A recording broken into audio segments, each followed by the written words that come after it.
Hi traders, it's Amelia Bordeaux from Market Compass. It's the last week of summer and I hope you were able to enjoy some warm weather this summer. But before we turn to fall markets, let's take a look at what's happening the week of August 27th. There are three themes we need to focus on this week. The first is potential trade agreements that are currently being discussed. The second is data out of Sweden and Canada. And the third is EM currencies and how they're shaping the risk environment and how the US dollar is responding. Let's talk about trade agreements. Recent headlines are indicating that a trade agreement is close between the United States and Mexico. So it's going to be very important to watch the Mexican peso on Monday's open to see if any of these good news headlines are going to give strength to the Mexican peso. This is a chart of US dollar Mexican peso. So when the line is moving lower, the Mexican peso is getting stronger. And when the line is moving higher, the US dollar is getting stronger. You can see since June, the Mexican peso has rallied or strengthened significantly. It reached a low here on August 7th of 18 spot 40.50. So basically, we think the good news is mostly priced in already for Mexico. We also expect the Fed to remain hawkish, which should continue to lend support to the US dollar. We think Brazil will remain under pressure, as well as other EM currency pairs. So EM weakness could contribute to Mexican peso weakness. Therefore, any Mexican peso strength we see on Monday may be short-lived. Talking about Mexico and a potential trade deal with the United States is a good transition to talking about Canada. The Canadian dollar could be volatile this week, making for some trading opportunities. First, if Mexico does negotiate a trade deal with the United States to replace NAFTA, what is going to happen to Canada? Will they be left out in the cold? The market does not know yet what the implications of that possibility could be. And we also don't know if the US will try to negotiate a trade deal with Canada next week. So all of this makes the Canadian dollar volatile and susceptible to headline risk. Canada also has an important data release on Thursday. It's Q2 GDP. So the consensus expects Q2 GDP in Canada to come in at 3.1% quarter-on-quarter annual rate, which is a pretty strong read. But let's put this data into context. Let's take a look at this chart. This is Citibank's Canada Economic Surprise Index. When the line's moving higher, economic data are surprising to the upside. And when the line is moving lower, the data are surprising to the downside. They're disappointing. Here's the zero line. So you can see a strong rise here in the chart. And it's showing that Canada's economic data has in all been surprising to the upside. It's been stronger than expected. So this is important information because Canada has Q2 GDP that's going to be released and the market expects 3.1% for that reading.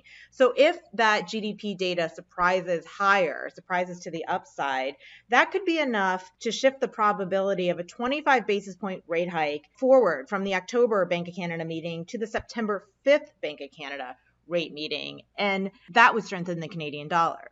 Let's quickly look at this chart. It's the market implied probability of a 25 basis point rate hike by the Bank of Canada at its September policy meeting. And you can see that probability is quite low. Here's the 20% line, and the market belief is under that. So the market thinks there's about an 18% chance Bank of Canada could hike 25 basis points in September. So if that probability were to rise, as I was saying before, that would be good for the Canadian dollar. Here's a chart of the Canadian dollar, US dollar against Canada. So when the line is moving lower, the Canadian dollar is getting stronger. And when the line is moving higher, the US dollar is getting stronger. Let's take a look at some of the levels you need to watch at the start of the week. Here's resistance in dollar CAD up at 131.10.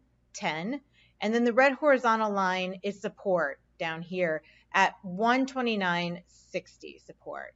So if we get better than expected GDP read plus positive trade headlines, we look for dollar CAD to move lower towards that 129.60 support and possibly break through. If we don't have good news, if GDP comes in on expectations or below and the trade headlines are negative, then we look for dollar CAD to trade up to 131.10, that resistance level. Moving on, it's a data heavy week for Sweden. Let's put the Swedish Krona into context. We're going to take a look at a couple charts. As you can see on the first chart here, this is the G10 currencies against the US dollar, and the Swedish Krona has been the worst performing G10 currency against the dollar, losing about 10.4% this year. This chart shows the Swedish Krona's performance against the euro. It's also the worst performing G10 currency against the euro. It's down about 7.4% on the year. Turning to the data, Sweden has retail sales out Tuesday and consumer and manufacturing confidence is released on Thursday. We're cautious here about shorting stocky just because it's already moved so much against both the euro and the dollar. I will say, however, that if any of these data come out stronger than expected this week, stocky could strengthen, and that would give us better positioning to possibly short stocky into the following week, a week from now, when there is a Riksbank meeting that week. The new forecasts from the Riksbank come out, and there's also a general election in Sweden. So a week from now, a lot of risk is coming out in Sweden. Let's turn to the United States and take a look at what's happening there. The data released in the US this week are mostly revisions of previously released data, so they're unlikely to move markets. What's more important this week for the dollar is the administration's comments regarding any trade negotiations, any trade deals that are reached, or tariffs announced between Mexico, the United States, Canada, and China. The uncertainty surrounding the trade negotiations is causing a bit of risk-off sentiment in the market, and that tends to strengthen both the US dollar and the Japanese yen, which are both considered safe haven currencies. Also on the radar screen this week are any headlines that come out about the Brexit negotiations, a deal or no deal. These are very impactful on the British pound. Last and notably, Eurodollar has rallied 3% since its low on August 15th. Let's take a look at a basic Eurodollar chart. You can see here, this is that 3% rally I was talking about since August 15th.